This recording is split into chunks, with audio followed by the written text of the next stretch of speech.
I think I might have made a mistake because in some videos that I put out last year, why I predicted the future of the comic book market, several viewers expressed optimism in that future because they believed that natural disasters would wipe out enough of the supply of vintage comic books that it would drive the prices of those books up. And I felt a bit uncertain about that idea.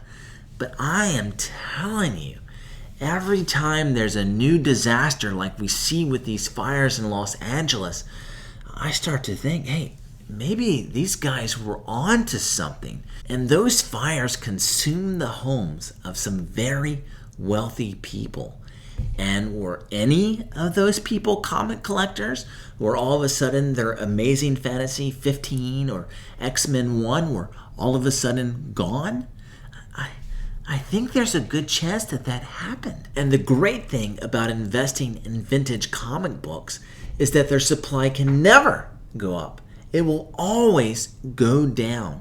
In other words, every time a copy of Amazing Fantasy 15 is lost to a fire or a flood, that book can never be replaced. It is gone forever. Which means that every other copy of Amazing Fantasy 15 all of a sudden starts climbing in value because it becomes a more scarce comic book. Now, I'm still not certain if enough of the supply is going to be destroyed by natural disasters, at least in the near future, to have a massive effect on the comic book market.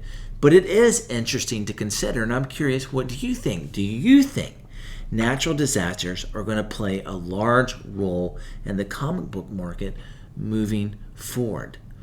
Now, whether or not it does, something that these fires should cause all of us to start thinking about is how to protect our own collection, at least the value of those collections, from natural disasters. Because anything can happen to any of our homes at any point. In fact, it was about a year ago, I had a tree fall on my home, out of the blue. And if it had fallen in my comic book closet, well, all of a sudden, a bunch of books that were valuable could have been destroyed forever. And so what can we do to protect ourselves from those unexpected events? Well, if you have a decently valuable collection, then I recommend that you look into getting collectibles insurance. Because if you don't know, most homeowners' insurance policies do not cover collectibles beyond some very minimal amount. And so if you've got, let's say, $10,000 worth of comics lying around, and all of a sudden your house catches on fire, or a thief breaks in and steals your comics, and you don't have the proper coverage, then all of a sudden you're out $10,000. But you can protect yourself from those unexpected events with an insurance policy. And even if you never use it, I hope I never have to use my insurance policy, then it gives you a lot of peace of mind about your collection. And to me, that's worth paying the annual fee for my insurance. And another benefit to the insurance that I use is that it actually also protects my comics when they're in the mail. Either when I'm shipping them or they're coming back to me, they're covered. And so that also gives me a lot of peace of mind, because if you watch my videos, I've had some bad experiences with USPS, but I have peace of mind that even if USPS drops the ball, my insurance company is going to cover any comics that are lost and damaged in the mail. Now, I hope that I never have to worry about my house catching on fire. But a fun thought experiment that I saw some other YouTubers do was, if your house caught on fire and you've gotten your family out and everything else that's of real, true importance, but let's say your comic book room is still standing and it's about 2 minutes away from being consumed, and so you have enough time to run in and grab 5 of your comics, which ones would you grab? And I thought that I would show my 5 to you all today. So, first of all, we've got New Mutants 98, the first appearance of Deadpool in a 9.2. Now, I'm actually not a massive fan of Deadpool. I like him, but not nearly as much as a lot of people do. So you might be wondering, well, why in the world would this make it into your top 5? Well, it's because this is a book that I bought off the newsstand as a kid. And so it's the most valuable comic in my collection from my childhood. And so when I was growing up a little bit and it started catching value, it was just so cool to be like, oh, I've got this book that's really worth something. And it always will hold that nostalgia in my heart for that reason. And I read this book many, many times. And so in some ways, it's incredible that it still got a 9.2, especially because none of my comics from my childhood back then were bagged and boarded. And so it just sat in their drawer for 25 years, but still pulled out the 9.2. And really, I think it could get better than that. This was part of the first comic submission I ever did to CGC, and I had their CCS in-house pressing do a job on my comics, and yeah, there were just bins that were left over. Didn't like it at all. And so one day, I may crack, have someone else press this and resubmit it, and maybe get a 9.4, or if I'm lucky, maybe I think it get a 9.6 really. And it's obviously a newsstand copy, so that's pretty cool. But just such an important book from my childhood. All right, at number 4, we have Daredevil number 1 and a 3.0. And the reason that I would grab this book is that Daredevil is one of my favorite characters out of all the different Marvel MCU projects that have come out.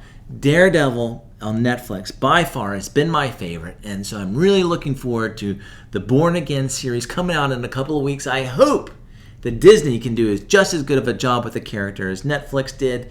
We'll see. But I love Daredevil. I love collecting number 1 issues, and what better number 1 issue to have than one of my favorite characters from the Silver Age. So just love it for that reason. Also, because I bought this book from someone I ended up doing a lot of business with, and this was the first big book that we made a deal on, and so I appreciate him giving me the chance to buy this book and the friendship that we've developed over buying and selling of comic books. All right, at number 3, we have Journey into Mystery number 85 at a 7.0. And the reason why this is such an important book to me is it was the first big boy book that I ever bought. When I first got back into collecting during COVID, it was like, oh man, am I really going to pay $10 on this key issue of Daredevil number 232, I think it is, was the first appearance of Nuke. I mean, I walked back and forth in the LCS that day, for like 30 minutes thinking, can I spend $10 on a comic book? Well, fast forward a few months later, and the COVID stimulus money was flowing, and I had the chance to buy this book at a fantastic deal. But even at a fantastic deal, it wasn't $10. You know what I mean? And so it's the first book where I had to have a serious sit down with my wife and say, all right, honey, you're going to think this is crazy, but I'm thinking about buying this comic book for this amount of money. What do you think? And so we talked it out. Obviously, together we agreed to make this decision. But it's what really got me into thinking of comic books not only as a medium to enjoy, to read, which I certainly do, despite the fact that all these are going to be in slabs. Do I read? Am I a true collector? I am. And despite that, this was when I first started thinking of them as like not just reading material, but something that I can invest in and enjoy as well. And it contains the first appearance of another one of my favorite characters, Loki. Love him. If I were smart and this was just about investing, then I would have sold this during the first season of the Loki show. But I didn't, because I am a true collector. But I also want my books to go up in value at the same time. All right, at number 2, we have Marvel Superheroes Secret Wars number 8. And it's really interesting. I don't know if I would grab this copy or my other copy of Secret Wars number 8. And the reason why I love this book is because Secret Wars 7, 8, and 9 were the very first comics that I owned back when I was a very young kid. My mom bought me a 3-pack of comics from Kmart for $1, and that was in it. And I read those comics over and over and over. And it was what made me start to love these heroes. And one of my all-time goals is to get the first appearance of every character from the Secret Wars series. We'll see if that really, truly ever happens. But that would be pretty cool. But regardless, I got this copy. Now the copy I had as a kid is beat up. And it's in a box, and I didn't really want to feel like pulling it out. But right next to it, in value in my heart, was this book, because I got a 9.8 in the book that was the most important in my comic collecting journey. And so I love it. I love Spider-Man. I love, obviously, this cover like so many people do. I love the black suit. And if the house was on fire, I don't think I'd have time to find the other copy. It's buried too deep with some other books. So I think I would have to grab this copy just so I can make way for the other ones. Now, number one, if you watch my channel, shouldn't be any surprise. Incredible Hulk, number 181 at a 6.5, which not only contains the first appearance of my favorite character, Wolverine, but also this was a book that was given to me by my father-in-law when I first got back into collecting. He said, hey, I've got a bunch of boxes of comics in the basement. You can have whatever you find. And he didn't know what was in there at all. And so I put out other videos where I talk about how thrilling it was to start digging through those boxes and hunting and seeing what I was going to get. And I got to the Hulk box, and I'm going through the numbers as 176, 177, 178, and think, is it going to be there? And 180 was there. So if you think that's the true first appearance of the Wolverine, then I have that. And it actually came back in a better grade. But the one that I love, because I love covers, Wolverine is here, obviously, at the minimum, first appearance on the cover, first full appearance, 181, send it off, 6.5. And this is the book that will always mean the most to me. I mean, my favorite character, and especially like a family heirloom. I will pass it on to my kids. So you tell me, what 5 would you take out of your fire? If you haven't subscribed, please do like, comment, thank you.